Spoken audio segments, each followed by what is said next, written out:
இவ்வளோ பாத்திரம் கழுவணும். என்ன பண்ணலாம்?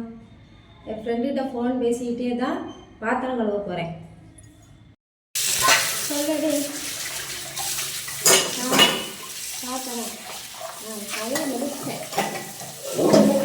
பாத்திரமும் கழுவி முடிச்சாச்சு. ஆமாம், சரி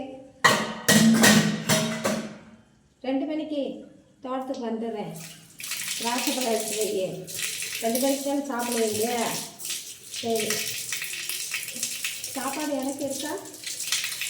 இருக்கா? இல்லைன்னா சொல்லு, வீட்டிலேருந்து சாப்பாடு கொண்டு வரேன். நம்ம தோட்டத்தில் ஒன்றா சேர்ந்து உட்காந்து சாப்பிட்லாம்.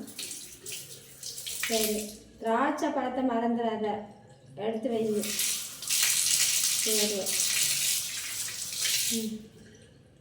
பாத்திரம் கழுவி ஒரு வழியாக முடிச்சாச்சு.